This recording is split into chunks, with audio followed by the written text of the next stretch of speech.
This video is to show you how we took this 148 inch by 96 inch peel and stick vinyl wall mural from Zico Home and turned it into this, a 72 inch by 80 inch 3D framed piece of art. Let me start by saying Penny is the creative juice behind this. It was her vision and her direction that led to the final product. The final product, after going through several mock-ups to find the right dimensions that fit her eye, came to the overall size mentioned above. However, the picture would be 1 9/16 inches out from the wall. The frame would be designed to complement the color and the shape of the slatted wall on the other side of the room, and would be 1.5 inches deep and have a final face width of 1 inch. The gap between the picture and the frame would be 1/4 inch, and the picture sits 1/16 of an inch proud of the frame, or further out than the frame. So the vision's been shared, the math's been completed, it's time to build. So the first part of the build was to make the frame platform for the mural. I cut a rabbet onto the inside of the frame pieces so they accept a 1/4 inch plywood and would sit flush with the top of the frame. As you can see, the frame includes a center stile to give it the ability to butt two pieces of plywood next to each other and secure them, since the maximum width of a piece of plywood is 4 feet.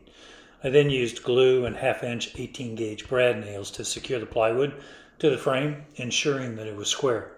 After it was dried, I went back and filled the seam between the two pieces of plywood with wood filler.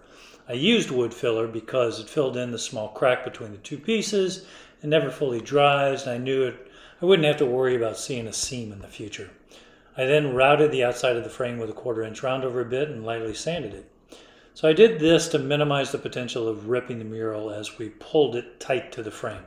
Don't get me wrong, the mural was good quality vinyl, and if there was going to be a problem, it would be because of me, not the quality of the product. So, in effect, I was saving me from me. The final thing we had to do with the frame was prime it to seal the wood. Nothing really sticks well to a porous material like wood, so the primer did a nice job in sealing the pores and giving us a nice base to adhere to. Okay, time to work on the frame. So as I mentioned, we made the decision to make the frame out of maple and stain it to match the slatted wall on the other side of the room. The frame's 1.5 inches thick by 2 inches wide. So our plan was to bring the two pieces together, was to basically put an 1 by 1 inch rabbet on the inside of the frame that I could then attach strips of 1/2 inch MDF, multi-density fiberboard to. The MDF is 4 inches wide. So after the frame was stained, I attached the MDF panels to the frame using small wood screws in a way that provided, some additional rigidity. I then spray painted the MDF panels black so there'd be no visual interest in the gaps between the picture and the frame when it was done. So, with all the background work done, time to get the mural on its frame. So this is definitely a two-person job. We put down a guideline on the frame to use for the first piece to make sure that we were straight and that everything was true.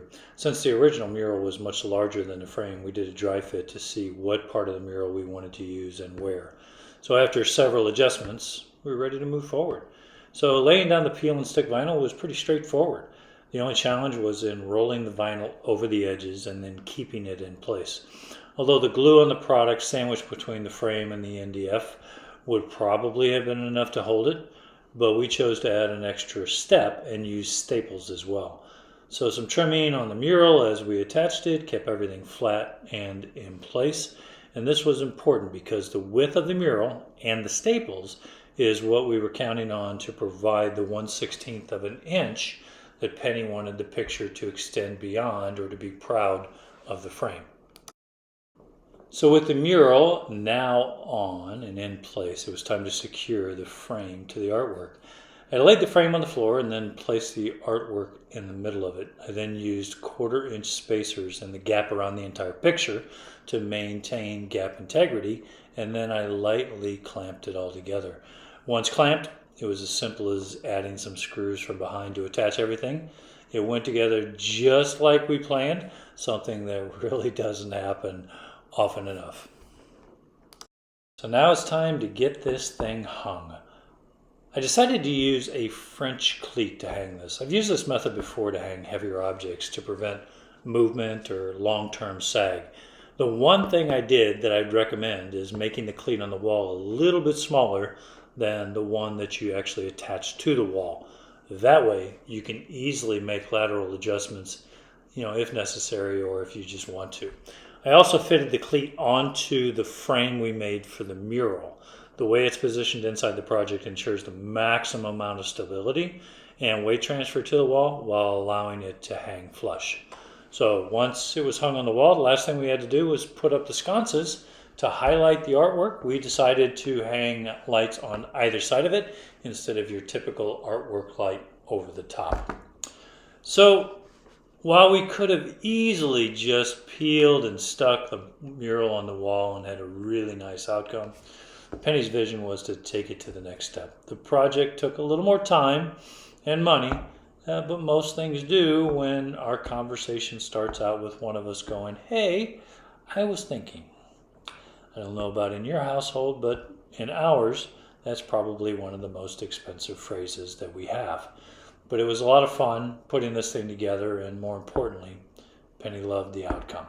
So I hope you enjoyed the brief video, and it inspires you to think outside the box and do some creative things on your own.